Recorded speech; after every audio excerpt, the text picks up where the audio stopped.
Hello बच्चों, welcome back to my channel Shashank education classes. My name is C A Shashank Gupta.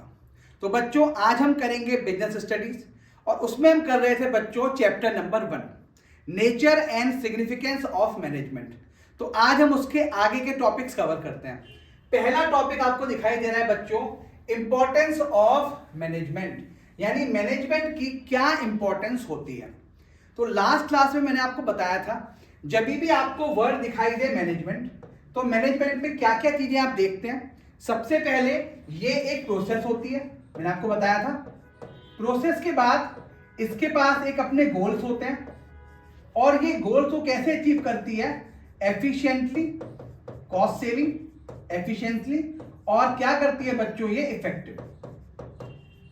इसी के इर्द गिर्द दिखाई देगा आपको क्या बच्चों, इंपॉर्टेंस ऑफ मैनेजमेंट, यानी मैनेजमेंट की क्या इंपॉर्टेंस होती है। फर्स्ट पॉइंट दिखाई दे रहा है बच्चों, ग्रुप ऑब्जेक्टिव्स। तो अगर आपको याद हो बच्चों, ऑब्जेक्टिव 3 तरीके के ऑब्जेक्टिव होते थे, ऑर्गेनाइजेशन ऑब्जेक्टिव, पर्सनल ऑब्जेक्टिव और social objective. Same to same यहां पे हमें पंच करना है। Achievement of group objective, management also inspire the members of the groups to make their best contribution toward the achievement of common objective. And what are the common objectives? भाई profit की बात करोगे आप, बात की थी ना बच्चों कि कॉमन ऑब्जेक्टिव्स क्या होता है आपका, प्रॉफिट होता है, प्रॉफिट मैक्सिमाइजेशन। तो पहला हुआ achievement of group objective. Second है बेटा, मैनेजमेंट इंक्रीजेस एफिशिएंसी, यानी मैनेजमेंट आपको एफिशिएंट बनाता है, आपकी कॉस्ट सेव करता है, मैक्सिमम यूटिलाइजेशन करता है रिसोर्सेज का। तो इसको क्या बोलते हैं आप, efficiency. Management brings together man, money, देखिए बच्चों, man, money, material, machine in the right proportion to reduce the cost. तो जब मैंने बताया था आपको मैनेजमेंट, ऊपर भी लिखा हुआ है मैंने एफिशिएंट की जब भी बात होगी तो ये हमेशा किसकी बात करेगा बच्चों, कॉस्ट सेविंग की। ठीक है, ये किसकी बात करेगा बच्चों, कॉस्ट सेविंग की। तो management increases efficiency, optimum utilisation of resources. ठीक है जी, नेक्स्ट स्लाइड पे आते हैं बच्चों। Third, achievement of personal objectives. Sir ये तो आपने ऑब्जेक्टिव से पढ़ा दिया था। हाँ जी बेटा, ऑब्जेक्टिव और इंपॉर्टेंस ऑलमोस्ट सेम रहते हैं। पहले जो आपने पढ़ा था बच्चों, इससे पहली वाली स्लाइड में अगर आपको याद आता हो, ये है ग्रुप ऑब्जेक्टिव, ये बात करता है ऑर्गेनाइजेशन की। फिर अब जो मैं आपसे बात कर रहा हूं बच्चों, अचीवमेंट ऑफ पर्सनल ऑब्जेक्टिव, और पर्सनल में आते थे आपके एम्प्लॉइज। देखेंगे, management plays an important role in identifying the personal objectives, lead the people in such a manner that along with the organization goal, individual goals of the employees is also achieved। यानी जो आपके individual goals थे वो भी आपके achieve हो रहे हैं। Fourth point, fourth is social development. ये पॉइंट भी आपने पढ़ा हुआ है। व्हाट इज सोशल डेवलपमेंट, कि भाई आप मिनिमम कॉस्ट पे सामने वाले को क्वालिटी ऑफ प्रोडक्ट देंगे। आप मिनिमम कॉस्ट पे कम से कम कॉस्ट लेंगे या कम से कम प्राइस रखेंगे और आप उसको क्वालिटी ऑफ प्रोडक्ट देंगे। देखते हैं, the management increases the standard of living of the people by providing quality products and services at the minimum cost या मिनिमम प्राइस। तो अगर मैं आपसे बोलूं, जो मैंने 4 ऑब्जेक्टिव पढ़ाए हैं आपको या 4 इंपॉर्टेंस पढ़ाए हैं, उन 4 में से 3 बिल्कुल सेम टू सेम है, objectives of management. Fourth point था इसमें एफिशिएंसी। लास्ट पॉइंट देखते हैं बच्चों। The last point is management creates a dynamic organisation. Management creates a dynamic organisation. What is dynamic, dynamic का मतलब होता है, मैंने आपको लास्ट क्लास में बताया था, चेंज। जो चेंज हो रहा है एनवायरमेंट के अकॉर्डिंग, आपके कस्टमर सेटिस्फेक्शन के अकॉर्डिंग, उसको फटाफट अडॉप्ट करना। जैसे मैंने आपको आईफोन का एग्जांपल भी दिया था कि आईफोन अगर 5 आया तो फिर 6 आया, 7 आया, और करते करते करते अब 15 तक आ गया। क्या कर रहे हैं आईफोन वाले, हर मॉडल में 5 से जब 6 आते हैं, 6 से जब 7 आते हैं, तो उसे अपग्रेड करते हैं। कैसे अपग्रेड करते हैं कि वो डायनामिक ऑर्गेनाइजेशन में रह सकें। The management keeps making changes in the organisation to match the environmental changes. Employees generally resistant to change, भैया एम्प्लॉयज चेंज नहीं होना चाहता, ठीक है। The efficient management motivates the employees to adopt, ठीक है जी। यानी आप मैनेजमेंट का इंपॉर्टेंस क्या हो गया, फिर से पढ़ते हैं। तो मैनेजमेंट के इंपॉर्टेंस में केवल आपने 5 चीजें पढ़ी। शुरू की 3 चीजें आपको याद करनी है ऑब्जेक्टिव से। आपको ऑर्गेनाइजेशन गोल या ऑर्गेनाइजेशन ऑब्जेक्टिव पूरा करना है, सोशल ऑब्जेक्टिव पूरा करना है, पर्सनल ऑब्जेक्टिव पूरा करना है, कॉस्ट कम रखनी है, और लास्ट आपको क्रिएट करना है एक डायनामिक ऑर्गेनाइजेशन, जिससे कि अगर कोई चेंज हो आप उसे अडॉप्ट कर सकें और अपने ऑर्गेनाइजेशन में लेके आ सकें। यही था बच्चों इंपॉर्टेंस ऑफ मैनेजमेंट। चलिए अब इसके बाद हम शुरू करते हैं बच्चों important topic nature of management. कई बार एग्जाम में सीधा क्वेश्चन आता है, कई बार केस लॉ के साथ आता है, तो हम कोशिश करेंगे मैक्सिमम चीजों को कवर करने की। Nature of management, nature of management आपने चाहे इको पढ़ा होगा या आपने कोई और सब्जेक्ट पढ़ा, सब में भैया मैनेजमेंट है क्या। मैनेजमेंट 3 तरीके से यहां पे डिफाइन करेंगे। जो मैनेजमेंट होता है हम यहां पे पढ़ेंगे 3 तरीके से। मैनेजमेंट एज अ साइंस पहला, management as an art, third management as a profession. तो हम तीनों को देखेंगे, क्या मैनेजमेंट साइंस है या नहीं है, मैनेजमेंट आर्ट है या नहीं है, प्रोफेशन है या नहीं है। इसको हम अलग अलग टॉपिक में कवर करेंगे। सबसे पहले हम देखते हैं बच्चों management as a science. Science का मतलब क्या होता है भाई, साइंस का सिंपल सा मतलब होता है आपका कि जो आपके सेट प्रिंसिपल्स हैं वो आप यूनिवर्सली फॉलो करेंगे। साइंस क्या कहता है आपसे, साइंस सिंपल सा तरीका आपका, साइंस बता रहा है भैया 1 + 1 = 2। अब इसमें आपको दिमाग नहीं लगाना, या कोई जैसे न्यूटन के लॉ थे तो उसमें आपको दिमाग नहीं लगाना कि भाई हम तो ये करेंगे, नहीं जी। साइंस का मतलब सेट टूल्स हैं आपके पास, सेट प्रिंसिपल्स हैं, सेट लॉज हैं, वही आपको फॉलो करने हैं। पहला देखते हैं बच्चों साइंस की बात करते हुए, a systemized body of information that can be learned by observation. पहला observation, second experimentation is referred to as science, यानी ऑब्जर्वेशन जो आप देख रहे हैं, एक्सपेरिमेंटेशन जो आप कर रहे हैं। It is made of universally acknowledge concept, define the relationship between cause and effect. क्या कॉज थी और क्या इसका इफेक्ट था। तो साइंस हमेशा बोली जाती है कॉज एंड इफेक्ट, यानी इसे क्या बोल सकता हूं बच्चों, मैं इसे बोल सकता हूं कॉज एंड इफेक्ट रिलेशनशिप। यानी किसकी बात करेगा, कॉज एंड इफेक्ट रिलेशनशिप की। सेट रूल्स जैसे यहां पे दिखाई दिया आपको बेटा, सेट कॉन्सेप्ट होते हैं दैट डिफाइन द रिलेशनशिप। अब हम देखेंगे क्या क्या साइंस की एडवांटेज होती हैं या क्या क्या साइंस के स्पेशल कैरेक्टरिस्टिक होते हैं। The following are the essential characteristic of science. Science के पहला देखो बेटा, well organised body of knowledge. भाई सिस्टमैटिक, पहली बता चुका हूं आपको, लाइक साइंस। अब आप सोचो सिस्टमैटिक यानी आपको दिमाग नहीं लगाना। क्या मैनेजमेंट में भी आपके पास ऐसा सिस्टमैटिक बॉडी होती है? The answer is yes. जैसे मैंने बताया आपको process, what is process, process में आपकी 5 चीजें आती हैं, बताया था ना बच्चों कि ये प्लानिंग होती है, फिर प्लानिंग के बाद ऑर्गेनाइजिंग होती है, तो ये एक प्रोसेस है, सिस्टमैटिक है। उसके बाद ये जो प्रोसेस था इसको आप किस में यूज करते हैं, अपने ऑर्गेनाइजेशन के ऑब्जेक्टिव को पूरा करने के लिए। तो अ वेल ऑर्गेनाइज्ड या well organised body of knowledge like science in management also there is the availability of systematic and organised study material, जो आप पढ़ते हैं, जो आप यूज में लाते हैं।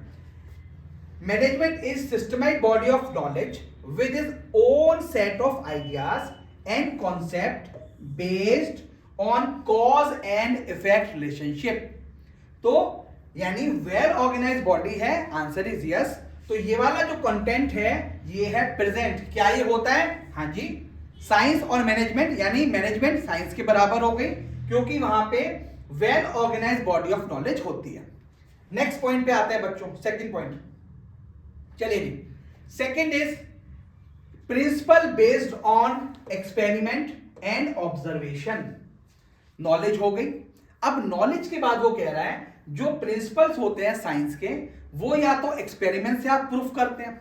जैसे न्यूटन, क्या करा उन्होंने अगर देखा बेटा एप्पल पेड़ से नीचे गिरा, तो क्या करा उन्होंने? ऑब्जर्वेशन करा और फिर इसकी थ्योरी को प्रूफ करा, जिसे बोला एक्सपेरिमेंट। क्या मैनेजमेंट में भी ऐसा होता है? तो बेटा मैनेजमेंट में क्या होता है? मैनेजमेंट में कुछ, यानी मैनेजमेंट जो डिपेंड करता है वो डिपेंड करता है बेटा ह्यूमन बिहेवियर पे, क्योंकि मैनेजमेंट में लोग होते हैं। पढ़ेंगे बच्चों, the fundamental principle of management are developed through the experiments and observation, but since management deal with human being and human behaviour. भाई मैनेजमेंट को डील करना है लोगों से, और लोगों का बिहेवियर आप प्रेडिक्ट नहीं कर सकते। भाई लोग कैसा बिहेव कर रहे हैं क्या आपके हाथ में है? Answer is no. Human behaviour can not be accurately predicted, thus this feature is partially present. तो मैंने यहां पे लिखा हुआ है बच्चों आपके लिए, this feature is partially present. थोड़ा सा है, थोड़ा सा क्यों है बेटा? कि आप एक्सपेरिमेंट भी कर सकते हैं, ऑब्जर्वेशन भी कर सकते हैं, लेकिन उनके बिहेवियर को आप कंट्रोल नहीं कर सकते। The third one is universal validity. इसका मतलब क्या होता है? इसका मतलब होता है कि एक बार जो आपने डिसीजन लिया, या जो एक सेट ऑफ प्रिंसिपल्स हुए जो आपने फॉलो करे एज अ मैनेजर, वो दूसरे मैनेजर को भी फॉलो करना है। मैनेजमेंट में ये नहीं होता। क्यों? मैनेजमेंट हमेशा डिपेंड करता है ह्यूमन बिहेवियर पे, अभी आपने पढ़ा। और ह्यूमन बिहेवियर, यानी एक अगर मैं आपको प्रॉब्लम दूं और 5 लोग आप बैठे हैं, तो वो पांचों अलग अलग तरीके से इसको सॉल्व करेंगे, उनका मेथड अलग होगा, उनकी लाइन ऑफ प्रेजेंटेशन अलग होगी। तो यही बताया हुआ है universal validity. The principle of management have no universal validity. क्या लिखा हुआ है बच्चों यहां पे? No universal validity and application like that of science. The basis of management is imparted to the management, rest can be tailored as per requirement of the organization। ठीक है जी। अब 3 चीजें पढ़ी हमने। सर हमने क्या क्या पढ़ा? फटाफट करो मेरे साथ रिवाइज बेटा। जब आप साइंस की बात करी तो पहले उसने बोला भैया सेट ऑफ नॉलेज होगा आपके पास, एक वेल डिजाइन या well organise body of knowledge होगा, वो डिपेंड करेगा एक्सपेरिमेंट और ऑब्जर्वेशन पे, और लास्ट में हमने पढ़ा उसकी यूनिवर्सल वैलिडिटी होगी। तो अगर ये तीनों पॉइंट होते हैं तो उस किसी भी चीज को बोलते हैं आप साइंस। लेकिन अगर हमने देखा बच्चों यहां पे फर्स्ट पॉइंट अपना बच्चों, तो पहला वाला जो पॉइंट था हमारा well organised body of knowledge, ये प्रेजेंट था। सेकंड वाला पॉइंट पार्शियली प्रेजेंट था, और ये वाला पॉइंट हमारा प्रेजेंट नहीं था। इसका मतलब कंक्लूड जब हम करेंगे तो हम बोलेंगे कि जो हमारी ये मैनेजमेंट है ये एग्जैक्ट साइंस नहीं है, प्योर साइंस नहीं है, ये है इनएग्जैक्ट साइंस या सोशल साइंस, क्योंकि ये डिपेंड करती है ह्यूमन के बिहेवियर पे, और हम ह्यूमन बिहेवियर प्रेडिक्ट नहीं कर सकते। देखेंगे बेटा conclusion. thus management can not be considered pure और exact science, but we call it as an inexact science और social science, because it is based on human behaviour. ये डिपेंड करती है ह्यूमन बिहेवियर पे। तो अभी तक हमने पढ़ा, फटाफट एक बार कंक्लूड करता हूं आपके लिए। मैंने पढ़ा इंपॉर्टेंस। इंपॉर्टेंस में 3 ऑब्जेक्टिव जो पहले पढ़े थे, सोशल, पर्सनल और ऑर्गेनाइजेशन, यही पढ़ा था बच्चों मैंने। उसके बाद मैंने क्या बताया आपको? उसके बाद मैंने बताया आपको कॉस्ट सेविंग और डायनामिक ऑर्गेनाइजेशन, ये पांचों थे आपके इंपॉर्टेंस। अब साइंस की बात करें, साइंस में एक पूरा जो फीचर था वो पूरा मौजूद था, दूसरा पार्शियली था और तीसरा नहीं था, क्योंकि ये जो रूल्स होते हैं ये आपके यूनिवर्सल वैलिडिटी या वैलिड नहीं होते। तो इसीलिए हमने इसको क्या बोला? हमने इसको बोला इनएग्जैक्ट साइंस या फिर सोशल साइंस। ठीक है जी, आई होप क्लियर हो गया होगा। अब नेक्स्ट इंपॉर्टेंट पॉइंट पे आते हैं। Management as an art. हाँ जी, पहले बताओ आर्ट का मतलब क्या होता है। देखो साइंस, सिंपल सिंपल समझो, साइंस का मतलब है भैया सेट रूल्स थे, पूरे करोगे, साइंस है, उसके हिसाब से चलोगे। यानी अगर मैं बोलूं आपको 2 का टेबल सुनाना है, 2 1 जा 2, 2 2 जा 4, ऐसे सुनाओगे बेटा, या सुनाओगे 2 20 18 16, सेट प्रिंसिपल्स। जब आप आर्ट की बात करते हो ना, आर्ट का मतलब होता है जो नॉलेज आपके पास है, अपनी कैपेबिलिटी के हिसाब से आप उसे मोल्ड कर देते हो। इस call artistic person. What is artistic person? कि भाई अपनी जो आर्ट को अपने, अब वो सेट रूल नहीं है आपके पास, जो एक नॉलेज है उसको आर्ट अपने हिसाब से मोल्ड आप कर सकते हैं। पढ़ेंगे बच्चों management as an art. Art refers to putting the knowledge and capabilities into practice. वाह सर, क्या बात बताई है। यानी जो आर्ट होती है वो आपके नॉलेज और कैपेबिलिटीज को प्रैक्टिस में कन्वर्ट करती है, and practice makes a man perfect, है ना। चलिए जी, so as to achieve the desired result it can be acquired through the various method like observation, study and experience. भाई आपको कैसे कैसे देखोगे बच्चों आप आर्ट? कोई आर्टिस्टिक पर्सन, कोई भी आर्टिस्टिक पर्सन होता है, पहले वो ऑब्जर्व करता है, स्टडी करता है, एक्सपीरियंस से। भाई आप सोचो पिकासो, यानी जो एक फेमस पेंटर था, वो एक पेंटिंग को ड्रॉ करने के कई लाख रुपए मिलते थे उसको। Are you getting my point? और सेम एक सिंपल आप मान के चले, जिसने भी पेंटिंग करनी सीखी है, तो उसकी पेंटिंग कुछ 100 या कुछ हजारों में जा रही है। क्या है दोनों में difference? The difference is experience. Okay, अब आर्ट को अगर आपको देखना है तो कौन कौन से फीचर्स होते हैं जिससे आप आर्ट करते हो। पहला फीचर होता है बेटे एग्जिस्टेंस ऑफ थ्योरेटिकल नॉलेज। भाई सबसे बड़ी बात, अगर कोई बंदा आर्टिस्टिक है, ओके, मैं कह रहा हूं मैं आर्टिस्टिक हूं, मेरे को ना पियानो मैं क्या बताऊं, गिटार, मेरे को गिटार बजाना है, मैं आर्टिस्टिक हूं, लेकिन मेरे को गिटार की बेसिक नॉलेज ही नहीं है, थ्योरेटिकल नॉलेज ही नहीं है कि क्या उसके सुर ताल होते हैं, तो क्या मैं पूरा कर पाऊंगा उसको? नो। तो first is theoretical knowledge. Art involves the application of theoretical knowledge. Management, अब मैनेजमेंट कैसे फॉलो करेगा? मैनेजमेंट क्या करता है बेटा, ये आर्ट होती है मैनेजमेंट, कि कैसे आप लोगों से काम करवाएंगे। Process of getting things done, यही तो होता है, the process of getting things done. इसका मतलब जो आपका मैनेजमेंट होता है वो आर्ट होता है। क्यों? The getting things done through the individual for accomplishment of desired results by putting the available knowledge into practice. जो नॉलेज थी उसको प्रैक्टिस में कन्वर्ट करा, ह्यूमन बिहेवियर को देखा हमने, और उसके हिसाब से हमने क्या करा बेटा, डिजायर रिजल्ट के लिए प्रोसेस अलॉट करा। तो आर्ट है, हाँ जी सर है। देखो बच्चों मैंने लिखा है इसको यहां पे प्रेजेंट, और इसको कर देते हैं मैं से टिक। डन। चलिए जी, अब नेक्स्ट पे आते हैं बच्चों। सेकंड खूबसूरती क्या होती है बेटा? आहा, पर्सनलाइज्ड एप्लीकेशन। पर्सनलाइज्ड एप्लीकेशन, इसका मतलब सिंपल सा तरीका, बहुत ज्यादा बोलता हूं बेटा मैं। आर्टिस्टिक मतलब हुआ कि एक काम को आपने किसी को दिया और वो काम, सेम काम अलग अलग तरीके से लोग करते हैं। इस कॉल पर्सनलाइज्ड एप्लीकेशन। कौन सी एप्लीकेशन है ये आपकी? Personalised. The use of knowledge varies from person to person, hence the management is basically an individual skill. Two different people can perform the same type of work. What is same type of work but always differ in the way they perform. Different तरीके से वो काम करते हैं। ठीक है जी। Next, तो पहला क्या हो गया? नॉलेज। दूसरा हो गया पर्सनलाइज्ड। थर्ड वन इज क्या? अच्छा बताओ फटाफट मेरे को, क्या ये मैनेजमेंट में पॉसिबल है? हाँ पॉसिबल है। सबको अलग अलग ड्यूटीज होती है और वो उसको क्या करते हैं बेटे? परफॉर्म। तो मैंने यहां लिखा present. Third, based on practice and creativity. Management क्या बेटा? Based on practice and creativity. यानी जो आर्ट होती है वो डिपेंड करती है आपके प्रैक्टिस पे, आपके क्रिएटिविटी पे। जितने लोग क्रिएटिव होंगे उतने बंदे आर्टिस्टिक होंगे, या ये भी होगा सेम है सबका, सबका अलग अलग होता है। तो जितना वो अपनी नॉलेज को प्रैक्टिस में कन्वर्ट करेंगे और कन्वर्ट करने के बाद जितने क्रिएटिव होंगे।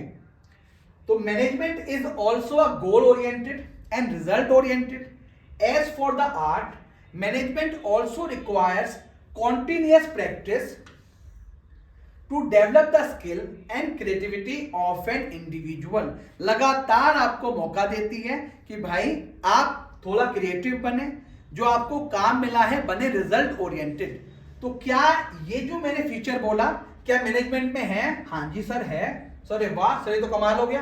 पहला फीचर नॉलेज, ये भी था। सेकंड पर्सनल एप्लीकेशन आपका, ये भी है। Third point based on practice और क्रिएटिविटी, ये भी है। Thus, we find all the features of art in management. So we can call management as an art of getting things done by others. ठीक है जी। तो साइंस था इनएग्जैक्ट, pure नहीं था आपका, या सोशल साइंस। कई बार क्वेश्चन आ जाएगा कि भाई साइंस कौन सा है यहाँ पे, क्या मैनेजमेंट साइंस है? हाँ है। इनएग्जैक्ट और सोशल साइंस। क्या आर्ट है? हाँ जी आर्ट है। क्यों आर्ट है? क्योंकि ये हम दूसरों से काम कराते हैं। ओके जी, चलिए जी। थर्ड हम करने जा रहे हैं बच्चों, अच्छे बच्चों, मैनेजमेंट एज अ प्रोफेशन। वाह क्या बात बोली है, मैनेजमेंट एज अ प्रोफेशन। क्या मैनेजमेंट एज अ प्रोफेशन हो सकता है या नहीं? पहले हम सीखते हैं व्हाट इज प्रोफेशन। जैसे मैं चार्टर्ड अकाउंटेंट हूं, तो मैं अगर चार्टर्ड अकाउंटेंट हूं तो मेरा एक इंस्टीट्यूट है, the institute of chartered accountant of India, ICAI। तो ICAI के क्या है, कुछ रूल्स हैं, कोड ऑफ एथिक्स हैं, वो मुझे फॉलो करने पड़ते हैं। मुझे कुछ CP आवर करने पड़ते हैं। मैं अगर जॉब कर रहा हूं तो मैं प्रैक्टिस नहीं कर सकता, प्रैक्टिस मतलब ऑफिस नहीं खोल सकता। मैंने ऑफिस खोल रखा है तो मैं कहीं जॉब नहीं कर सकता। तो कुछ एथिक्स फॉलो करने पड़ते हैं, उसी को बोलते हैं मैनेजमेंट, उसी को बोलते हैं सॉरी प्रोफेशन।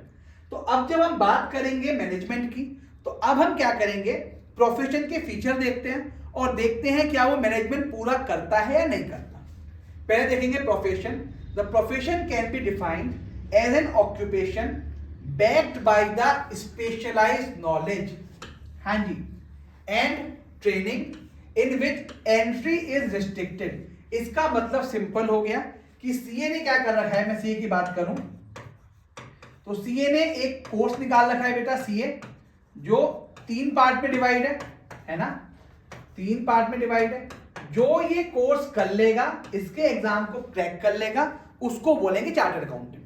क्या सभी चार्टर्ड अकाउंटेंट बन जाएंगे? नहीं। जो इस इंस्टीट्यूट में रजिस्टर्ड होगा, रजिस्टर होने के बाद वो एग्जाम देगा, क्वालिफिकेशन पूरा करेगा, एग्जाम क्लियर करेगा, उसके बाद वो बनेगा चार्टर्ड अकाउंटेंट। अब इसे बोलते हैं आप प्रोफेशन। अब प्रोफेशन के क्या क्या कैरेक्टरिस्टिक होते हैं? फर्स्ट, बिल्कुल same, well defined body of knowledge. Well defined body of knowledge होता है भाई कि मुझे क्या क्या काम करना है, क्या क्या नहीं करना।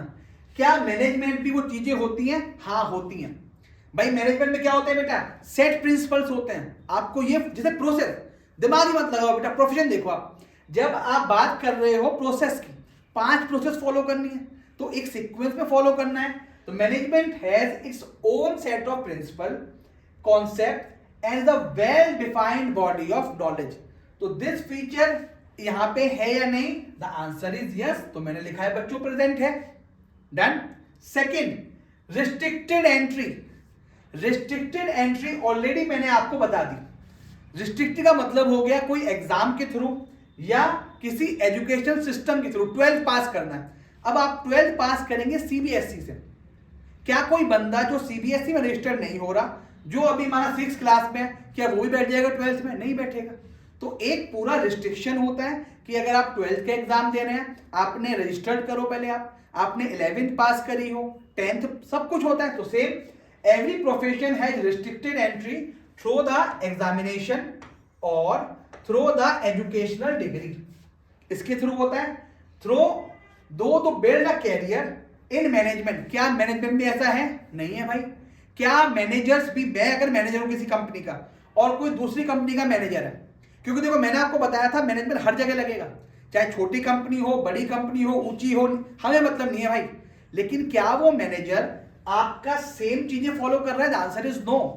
दस it is not necessary to have an education degree. भैया मैनेजर बनने के लिए आपको कोई डिग्री नहीं चाहिए, सब मैनेजर, मैं फैक्ट्री मैनेजर, कोई शॉप मैनेजर, कोई कुछ भी मैनेजर बेटे, समझ लो बेटे। तो मैनेजर, क्या ये गुण आपके पास है? आंसर इज नो, नहीं है। लेकिन धीरे धीरे हम क्या करने की कोशिश कर रहे हैं और अगले डिकेड तक कि हो सकता है कि एक कोर्स डेवलप हो। चलिए जी नेक्स्ट देखते हैं बेटा, थर्ड पॉइंट। हाँ जी बच्चों, स्ट्रेचरी बॉडी, इसका मतलब क्या हुआ? जैसे हमारे वाले कैसे मैंने आपको बताया बच्चों, कौन है बच्चों? ICAI। तो ऐसे ही मैनेजर्स के केस में क्या होता है बेटा? AIMA, कई बार इसकी फुल डिग्री या फिर फुल फॉर्म आ जाती है, क्या होती है बेटा? ये ऑल इंडिया मैनेजमेंट एसोसिएशन। लेकिन कमाल की बात है यहां पे सारे मैनेजर्स के लिए, लेकिन यहां पे रजिस्टर्ड होना कंपलसरी नहीं है, नॉट कंपलसरी। और जब हिंदुस्तान में कोई चीज कंपलसरी नहीं होती तो कोई भी रजिस्टर्ड नहीं होता। तो इसका मतलब स्टैट्यूटरी बॉडी क्या ये है? स्टेट मतलब लीगली, स्टेट का मतलब आपका क्या होता है बच्चों? इसका मतलब होता है बच्चों लीगली। क्या लीगली बाउंड है AIMA? The answer is no. इसीलिए ये मैंने यहां पे लिखा है बच्चों नॉट प्रेजेंट। ओके, लेकिन हो सकता है कुछ सालों बाद एक स्टैट्यूटरी बॉडी हो जो सारे मैनेजर्स को यहां पे रजिस्टर्ड कर रहा है। फोर्थ है बच्चों कोड ऑफ कंडक्ट, जो मैंने भी आपको बताया, एग्जाम्पल दे चुका हूं बेटा पहली पे, कि मैं अगर जॉब कर रहा हूं तो मैं प्रैक्टिस नहीं कर सकता, प्रैक्टिस कर रहा हूं तो जॉब नहीं कर सकता। कोड ऑफ कंडक्ट, क्या मैनेजमेंट में भी ऐसा कोई कोड ऑफ कंडक्ट है? कुछ होता है बेटा, बनाते हैं कोड ऑफ कंडक्ट, लेकिन वो लीगली बाइंड नहीं है। Like every profession, managers also have a code of conduct but not legally bind. Manager as compare to the follow होगा नहीं, तो ये भी आपका फॉलो नहीं होगा, नॉट प्रेजेंट। फिफ्थ और लास्ट, सर्विस मोटिव। आहा भाई देखो, सीए चाहे कुछ भी करे, मैं चाहे कुछ भी करूं, लेकिन मेरा मोटिव क्या है? लास्ट अल्टीमेट मोटिव मेरा ये है कि मैं अपने जो मेरे क्लाइंट्स हैं उनको जो भी सर्विसेज दूं, जो भी काम करूं, वो क्या करूं बेटा? पूरी डेडिकेशन के साथ। यानी मेरा मोटो क्या होता है बेटा? Customer satisfaction. डॉक्टर्स का मोटो क्या होता है बेटा? समाज की सेवा करना। लॉयर का मोटो क्या होता है बेटा? आपको न्याय दिलवाना।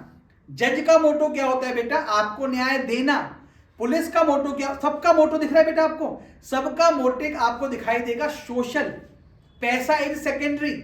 चाहे कोई भी प्रोफेशन ले लो आप, चाहे मैंने सीए की बात करी, डॉक्टर की बात करी, पुलिस की बात करी, आईएएस की बात करी, लेकिन जब आप बात करेंगे मैनेजर्स की, मैनेजर्स काम करते हैं ऑर्गेनाइजेशन ऑब्जेक्टिव के लिए। और मैंने आपको बता चुका हूं ऑर्गेनाइजेशन ऑब्जेक्टिव में मोटिव क्या होता है बेटे? Profit motive. हालांकि सोशल भी आ रहा है, धीरे धीरे आ रहा है, लेकिन पहला मोटिव, प्राइमरी मोटिव क्या होता है उसका? Profit motive. अगर प्रॉफिट मोटिव है, सर्विस मोटिव नहीं है, इसका मतलब ये फीचर भी क्या दिखाई देगा बच्चों आपको? Not present.